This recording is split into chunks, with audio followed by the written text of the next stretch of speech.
When you think of Oklahoma, vast plains and open skies might come to mind. It's a state known for its rich history, its Native American culture, and its down-to-earth people. But beyond the familiar images, there's a darker side, a hidden history that whispers of forgotten places and unsettling events. You probably don't think of much in terms of paranormal hotspots or places shrouded in mystery. Oklahoma isn't typically associated with ghost stories or tales of the macabre, but beneath the surface of everyday life there are locations that defy easy explanation, places where the veil between worlds seems thin. Unless you know about the Samaritan cult house. This place has a reputation that precedes it, a chilling legend that has been passed down through generations. It's a location that draws thrill seekers, paranormal investigators, and anyone with a morbid curiosity. This isn't your typical haunted house, the kind you find during Halloween with actors jumping out to scare you. This is something far more unsettling, a place with a history steeped in darkness and rumors of genuine paranormal activity. It started as a juvenile detention center, a place meant to rehabilitate troubled youth. But even in its early days, there were whispers of mistreatment and unexplained occurrences. The walls seemed to absorb the pain and suffering of those who were confined within them. The place is abandoned, left to decay and crumble, a testament to the dark secrets it holds. Nature is slowly reclaiming the building, with vines creeping up the walls and weeds pushing through the cracks in the pavement. But the stories have only grown, fueled by local legends and whispered accounts of those who dared to venture inside. Each tale adds another layer to the building's ominous reputation, making it a magnet for those who seek the thrill of the unknown. Dark rituals, strange symbols, etched into the walls, remnants of the Foundation's alleged practices. These markings serve as a chilling reminder of the building's past, a visual representation of the darkness that once consumed it. So, I'm here, camera in hand, ready to document whatever we might find. I've heard the stories, read the accounts, and now I'm determined to see for myself if there's any truth to the legends. Ready to see if the legends are just stories, campfire tales meant to scare and entertain, or if there's something more, something tangible that connects this place to the paranormal. Or if something truly sinister still lingers, waiting to be awakened. The thought sends a shiver down my spine, but it also fuels my determination to uncover the truth. Are these just urban legends, tales spun to frighten and entertain? Are they simply the product of overactive imaginations? Or is there something real behind the fear? Is there a genuine paranormal presence lurking within these walls, waiting to make itself known? Let's find out. Together we will explore the depths of this haunted location. Unless we get too scared and run for it. And if that happens, well, at least we'll have a good story to tell. But hopefully we'll be able to stay strong and face whatever challenges lie ahead. First stop, the old detention wing.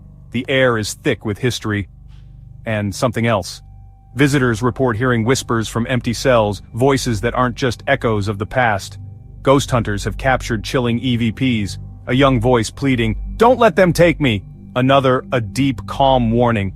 He's watching. The ambiguity is what gets you. Who is he? A warden, a cult leader, or something darker? The most unnerving part, the sense that you're not just exploring but being observed. I'm recording audio, asking questions, hoping for silence but half expecting a reply. Every creak and gust of wind feels loaded, like the building itself is listening. Maybe the walls really do talk here.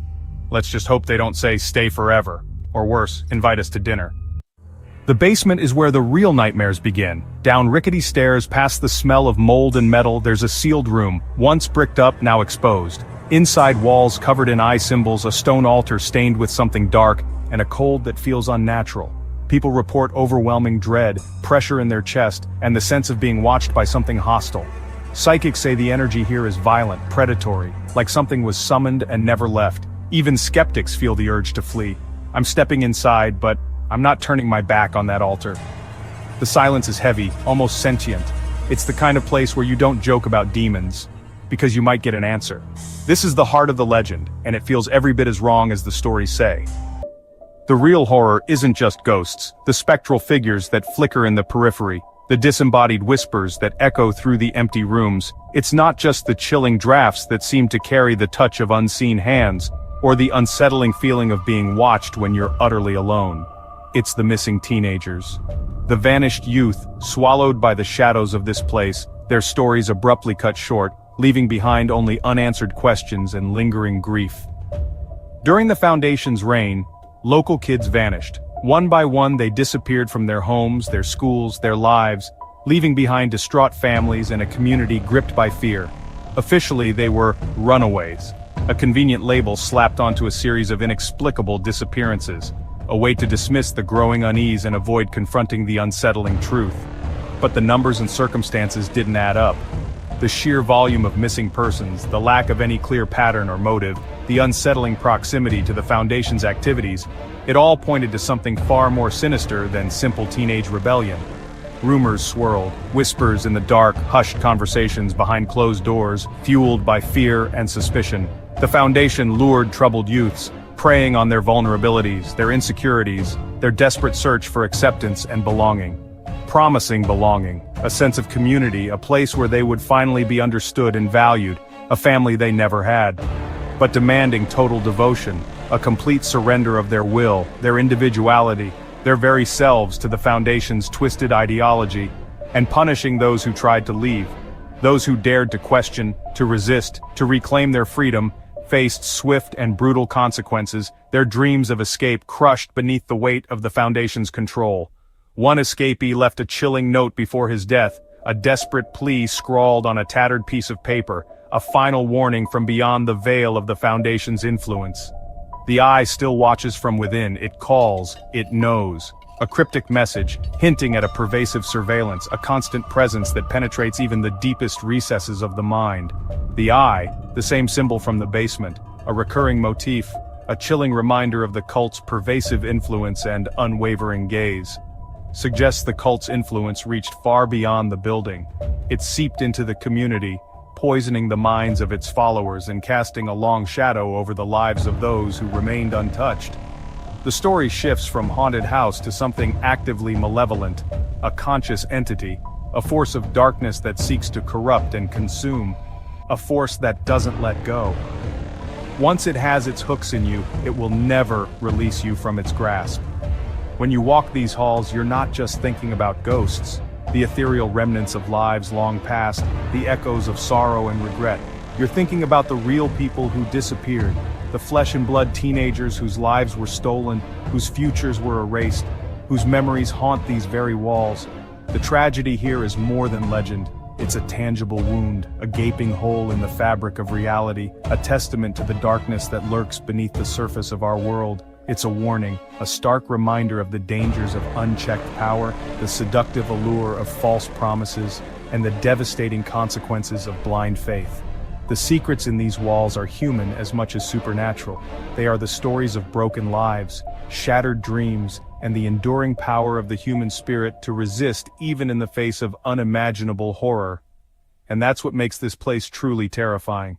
It's not just the ghosts, it's the human capacity for cruelty, the darkness that resides within us all, and the chilling realization that such horrors can and do exist in the real world.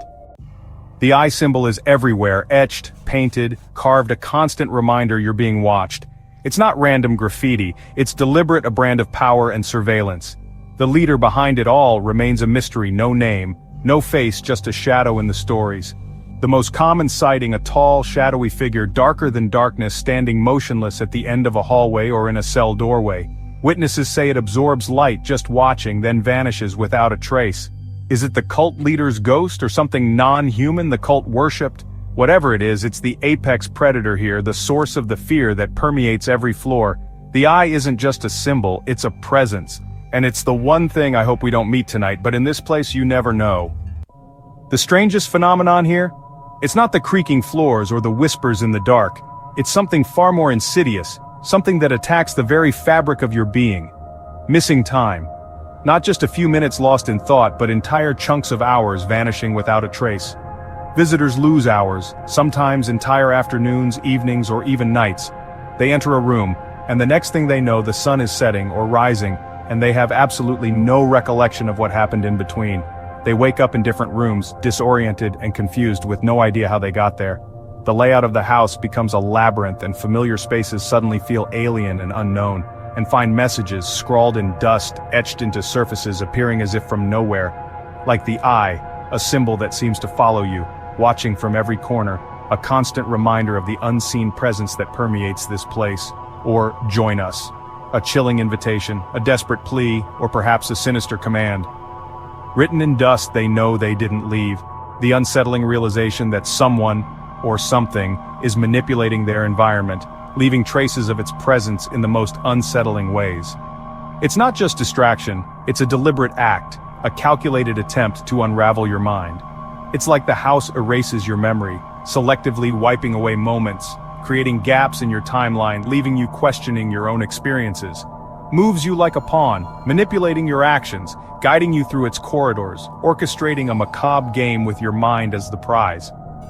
Some think it's a temporal anomaly, a tear in the fabric of time, causing these distortions and lapses in memory.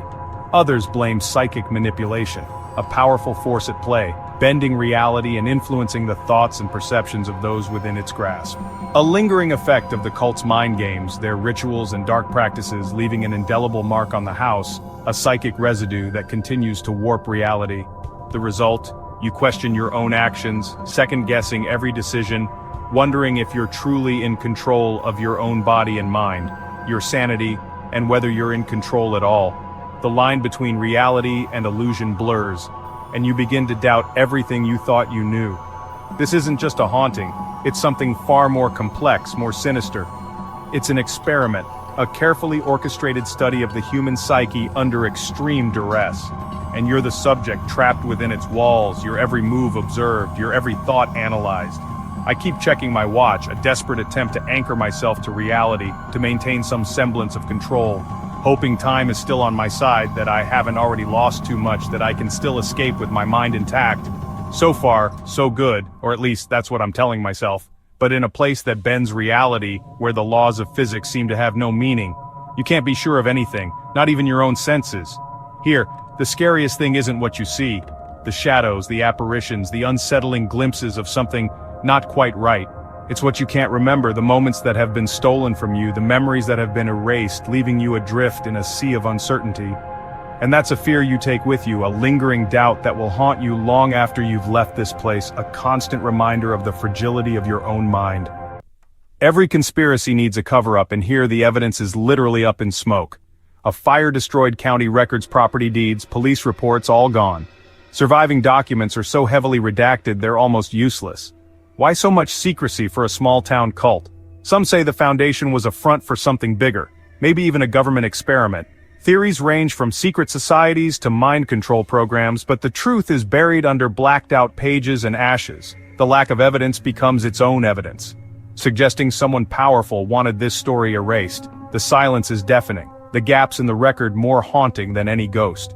What was in those files? What secrets were burned? The real ghosts here might be the truths that never made it out, and that's the most chilling cover-up of all.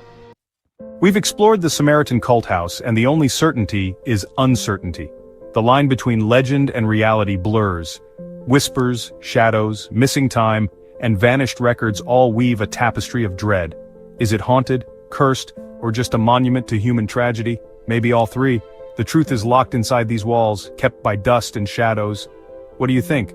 Haunting, legend, or something else? Share your theories below, and maybe leave a light on tonight. I know I will.